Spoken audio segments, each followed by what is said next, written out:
What's up everyone, welcome back to Miami Miles. My name's Mickey and welcome to the very first episode of the tournament series where I compare amazing cars like these against one another.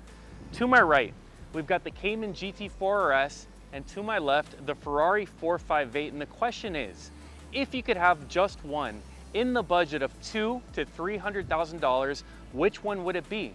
Well, I can tell you both of these cars offer their different pros and cons. This car right here is absolutely stunning. It's comfortable and it's an absolute animal. And that car is a track weapon. It's designed to extract every emotion, every sensation from your body. But the question is, the hypothetical, if you could have just one, which one would it be? So let's get right into it. So let's start with the appearance of these two cars. Sitting side by side, it's clear that one car looks much better than the other. I think slam dunk, the 458 is much more stunning. It's a sight to behold in person, and Pininfarina in 2010 knocked it out of the park. This car is timeless in its design. The way that they integrated these mid-engine body lines to this sleek back. You come around, you see the Ferrari engine behind it. It feels so special. And it's evident when you pull up to a restaurant, everybody wants to take a picture of this. When you pull up to that, on the other hand, nobody even looks at you. Sure, the GT4RS is one of the best looking RS cars ever created, but it's not really beautiful. It's more purposeful. It's more of an engineered look. A design meant to take over a racetrack. This thing is unbelievable when it comes to its abilities, but when it comes to its look, I feel like it looks a bit more boy racer than it does exotic and sexy. And my least favorite angle of this car is this rear 3/4 angle. I don't like the taillights that much, even though the spoiler is incredible. I like the wheels, I like the intakes on the side, and compared to traditional Porsches, compared to 911s, this is a very good looking car. But then you look over the side to that, and you just fall in love. The Ferrari 458 knocks the looks out of the park. Oh, the Ferrari 458 Italia's interior is absolutely stunning. I think my favorite component of this car is the fact that it still has a physical key that you put into the ignition, turn forward and press that little button right there. I love how this interior makes me feel. It is stunning. The materials are premium. The leathers feel expensive. The stitching looks like it was handmade by someone in Italy 10 years ago. It is beautiful. But I think my favorite aspect of this car's interior is this right here. The driver-focused cockpit, this steering wheel that's clad in carbon fiber with the Manatino here, the physical engine start button there, and these glorious alloy paddles that when you press them, give you that satisfactory click back. Ferrari makes some of the best paddles in the business, and when you look forward, this center tack is absolutely stunning. Listen to this as I rev this car to 9,000. You can see the little red lights right there, and it sounds so good. Now the rest of the infotainment's absolute shit, don't get me wrong, it's dated. You can tell that it's dated. The speakerphone's terrible, the rear view camera has pixelation, the stereo is no good, and some of the buttons are starting to get that sticky residue on them. But overall, a very luxurious place to be and a place that makes you feel Ferrari. So now, let's head over to the 4RS and take a look at that interior. All right, the moment you get into the GT4RS, find the first thing you hate. These bolsters right here, if you don't get your ass cheek in the right position, they will go right up the crack. And it's very uncomfortable. But once you finally get in them, they're actually very comfortable. They hug you well, they're not too tight, and you're situated in what is perhaps one of the greatest seating positions in history. I love how I feel in this car. I feel like I'm in a purpose-built race car. Every single surface is covered in Alcantara. You've got the dash, the wheel, this shifter taken from the 992 GT3, the little armrest here, these sides, all of it feels expensive.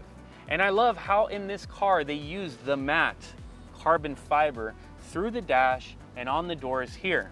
It really is an exquisite place to be, but it's not quite as special as the 458. It's not quite as special because that car makes you feel special. The steering wheel is better looking. It's got the carbon fiber with the little lights. It's got those incredible paddles that give you so much satisfaction to actuate. When you use these paddles right here, you get nowhere near the satisfaction. And oftentimes when I find myself driving this car in traffic, I'll throw it into manual mode here, kick this over, and use this shifter to execute the shifts. So it's not just the steering wheel that I like in that car better, I also like the tack. The tack in that car is a work of art, and that's not to say that this is bad. No, this is incredible. I love that it's still analog. It did not inherit the tack from the 992 GT3 or GT4RS, but it's still stunning. It's not as stunning as that though. Last but not least, the infotainment and all of the buttons in this car knock it out of the park, and they're 10 times better than the 458. This car has a better backup camera. It has Apple CarPlay, better speakers. All the buttons are easy to find. The turn indicator is a traditional stock over here. The wipers are a traditional stock over here. No silly buttons on the steering wheel, and I do love that. I do love that this car is 10 years newer, and it makes it a little bit easier to operate in 2023, but I can't get over the fact that that car is so damn luxurious. You can tell that they spent hundreds of hours in that interior, whereas this interior was put into play to be functional. But before we go, let's start the car up. I love how the 4RS still has a manual key in the ignition, and you fire the car up, it sounds so damn good. You can hear the intake right away, as a matter of fact.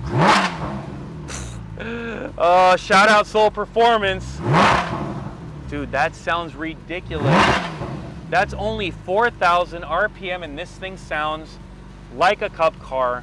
I cannot wait to go for a drive, but before I do, I have to pick a winner, and I think the interior in the 458 is better than the interior in the 4RS. So anyways, let's go outside. So before we go for a drive in the 458, let me jump in and give you some revs.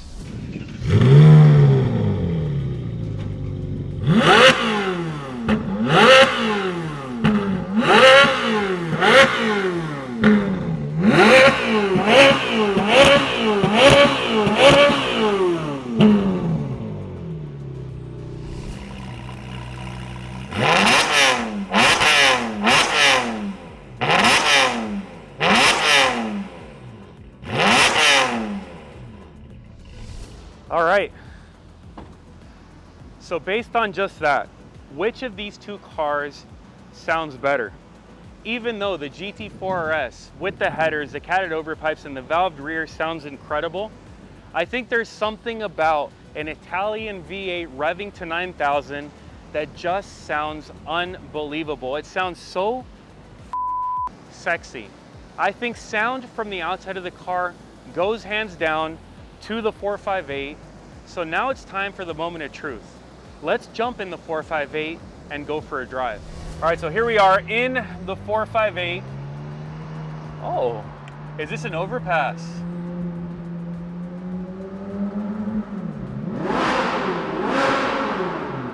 Oh, the Capristo exhaust, bro. It sounds so good in this car.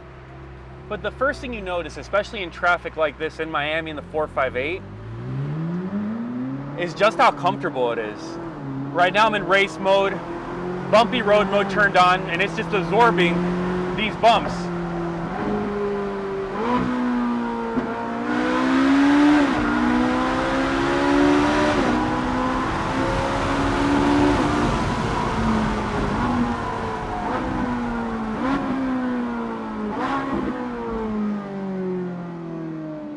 Yes. Those are the two words you think about when you drive the 458 like that. I think this is one of the most glorious engines ever created in history. It just has this personality. Listen to that. As we come around this bend,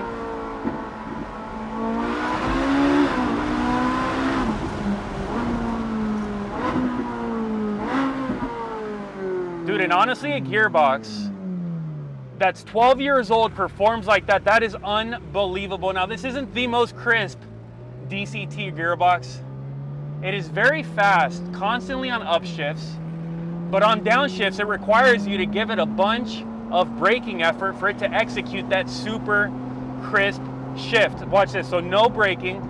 You get a little bit of lag between the time you pull the paddle and it actually executes a downshift. The upshift never has that problem, but when you get on brakes, downshift, downshift, downshift. What a glorious engine.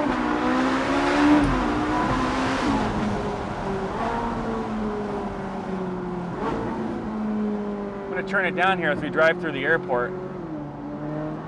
Nonetheless, this is one of the best engines ever created from Ferrari, and I am in love. And honestly, this car is a lot faster than you would think, and it actually gets your heart racing much more than you would think as we take this bend here. Like, this car does handle well, but it's not the sharpest thing. It just feels like it wants to go sideways and drift. That's why you guys see all the videos of these cars going sideways on YouTube.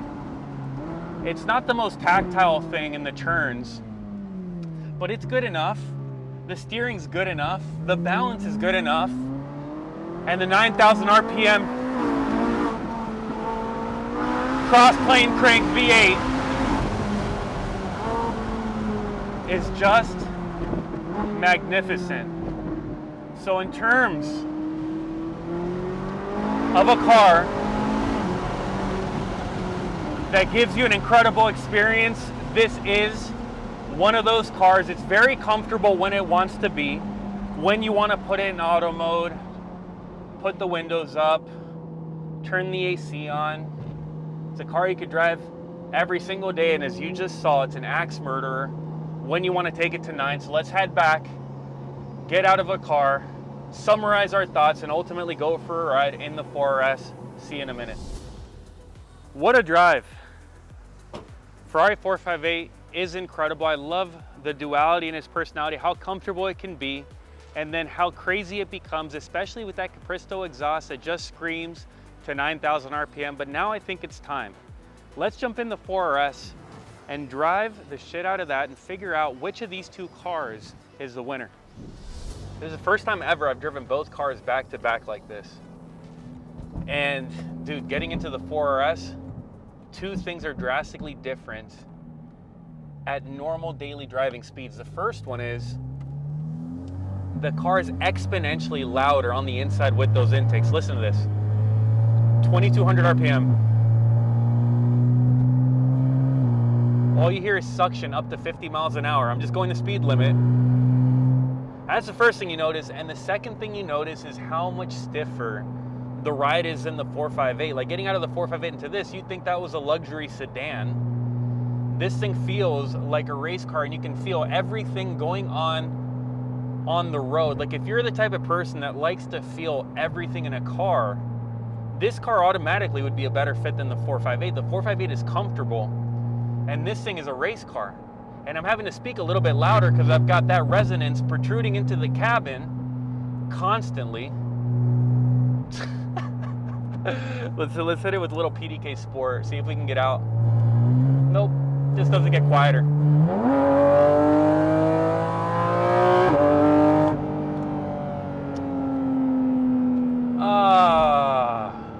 I think the 4RS is faster. Between us,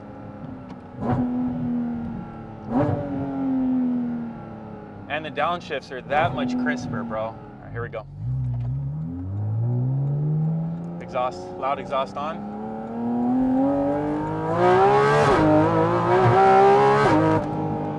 Over these bumps, the car is just skipping over. Traction controls coming on, and I'm not even going fast, but then you get on those brakes. All right, these brakes compared to the 458, 3 times as good. Gearbox. Check out. That was 2 downshifts.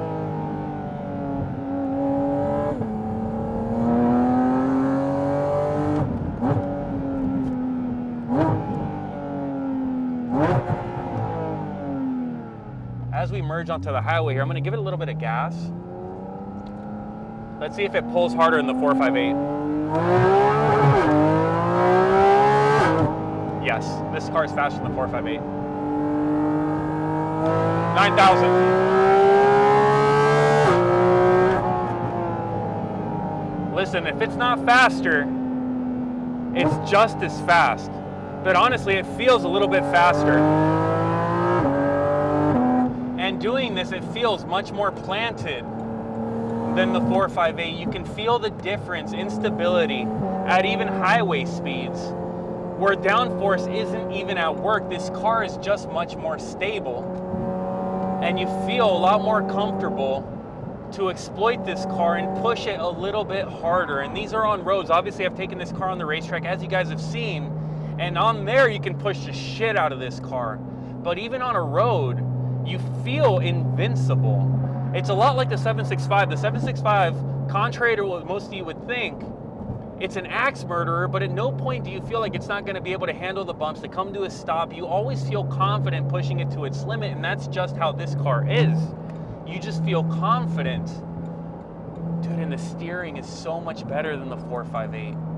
You can tell how much lighter and more nimble it is. But I'm going to get off the highway here. We're going to hit a couple little turns next to the airport to really see what this thing feels like. All right, over the same little piece as the 458.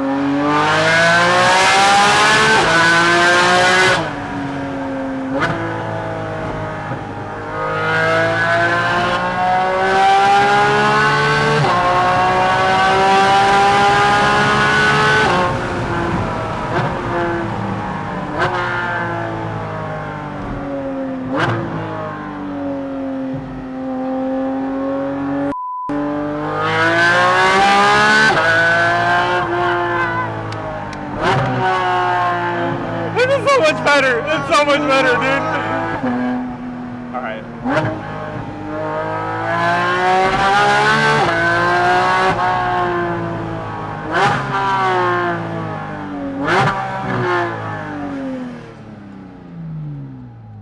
Wow. Wow! It's louder, more immersive, more exhilarating. It's faster. It brakes way better. It gives you so much more confidence to drive it hard on a regular road. Like, I'm gonna take this little turn. Remember, there's no turns in Florida. This is as good as it gets for me. But dude, you just pitch it in anywhere you go. And that was most apparent when I took this thing to the racetrack. It is so damn nimble. So in terms of the drive, think the 458 is the better daily in terms of sports cars, but this is the better experience. It made me sweaty, it made me giggle. It just makes me so happy to drive this car, even at 7/10 on a road. And that's just something that, even though the 458 is extremely fun, it doesn't quite do that to me. So let's head back and conclude this video, because that shit was crazy. What an experience, man. I am sweaty, I'm smiling. This car is designed to extract every emotion from you, to just penetrate all of your senses. And I hate to use that word, but that's what it does. It is so unbelievably good. It is so good that leading up to this review, I had an idea of which of these two cars is the winner. And I had to design a 10 category point system, because I had to find an objective way to actually rate these cars. So the 10 categories that I've chosen are the most important to me personally, starting with appearance. I think that's a rhetorical question. Which of these two cars looks better? Slam dunk, that does right there. That is a timeless Pininfarina design, and I rated the Ferrari a 9.2 out of 10 and the 4RS an 8.3 out of 10. Next comes sound. Which of these two cars sounds better? Well, the 458 sounds better when standing still, when revving. But when you start moving, that thing is unbelievable. One of the greatest sounding cars I've ever heard. So I rated the 458 a 9 out of 10 and the 4RS, because of those carbon air boxes, a 9.5 out of 10. Next comes performance, acceleration, speed. Take your breath away, punch in the stomach, force when you push that pedal all the way to the floor. Honestly, I think the 4RS is faster, and I'm going to prove that with a 60 to 130 draggy at some point in the future. But performance for the 4RS is an 8.9 out of 10, and a performance for the 458 is an 8.6 out of 10. Next is Gearbox, the single most important tool to making you feel connected to the vehicle. I love the gearbox in the 458, but remember guys, that's the first iteration ever of a DCT in a car like this. That gearbox is a little bit slower on downshifts, really crisp on upshifts, but the downshifts are a bit lacking. That car gets an 8 out of 10. That car right there gets a 9.5 out of 10 because every shift is an audible tone change and it does however many shifts as fast as you want, whenever you want them. It's just unbelievable. Next, I want to talk about handling and braking. Handling and braking, something that you think is only applicable to the racetrack, but when you push a car even a little bit on a back road, on a regular road, you want to have the confidence that the car is going to do what you want it to do. And I think this is a landslide. That car right there is a 9.3 out of 10, and that car over there, even though it's playful, it does what you want it to. It will kill you if you don't have your wits about you. That's an 8 out of 10. Next, I want to talk about the interior. After driving this car, honestly, I was more blown away, because the interior is so nice and it makes you feel like you're so in control of the car. It rated a lot higher than I thought. I gave that interior an 8 and that interior an 8.5 in the 458. That's because the 458 is gorgeous, but it's lacking in creature comforts, it's lacking in tech, and that's because it's an older car. Next is what is perhaps the most important category, date night. Date night. Which of these two cars would I take out with my wife? Slam dunk the 458. It's quieter, it's smoother, it rides like a Bentley. I love that car for date night, so I rated the 458 an 8 out of 10 and the 4RS a 6.8 out of 10. Next is current market value. And this rings so true to me. Current market value in this car has screwed my bank account because I paid $70,000 over sticker with the original MSRP of this car. I'm already upside down in this investment because these cars are trading anywhere between $230 for a low spec, no option car to $250, $260 for a car with everything just like that one. So I would rate the 4RS a 6 out of 10 and the 458 an 8 out of 10. Good example 458s are so damn hard to find. They're almost impossible. So if you find one, keep your hands on it. That's why I rated that an 8 out of 10. Next is long-term investment. I was trying to figure out which of these two cars will I lose more money on long-term. Well, it's a tale of two lasts. That car is the last internal combustion engine Cayman. There won't be another one. And that one over there is the last naturally aspirated V8 mid-engine Ferrari. So both of these cars I believe to be a wash. They will do very well long-term, both an 8 out of 10. Last but not least, excitement. The category that really makes me determine what car to buy in most occasions. I believe that that car right there, the GT4RS, is designed to set your hair on fire. It puts hair on your balls. It is spectacular when you rip it on a road, and that car is a 9.5 out of 10. Whereas the 458, it's a little more subdued, a little more reasonable. It doesn't give you the highs that the 4RS does, and that's why it earned an 8.3 out of 10. Now let's go to the board. The totals. The 458 graded out at an 83.6 out of 100, and the 4RS graded out at an 83.8. 83.6 to 83.8. Very close competition, and honestly, that's how close they are in real life because they're very good at the things they do individually. But when you want the peak of performance, the emotions, the sensations, you buy that. If you want something sexy, you can take on date night with 8/10 of the craziness as a 4RS, you buy that. But for now, the 4RS sits atop the chart. Go down below, comment, let me know your thoughts on this style of review. These are the reviews I want to do moving forward. Give me your feedback, give me your comments. And besides that, like, subscribe, do all that shit. I look forward to seeing you in the next video. Peace.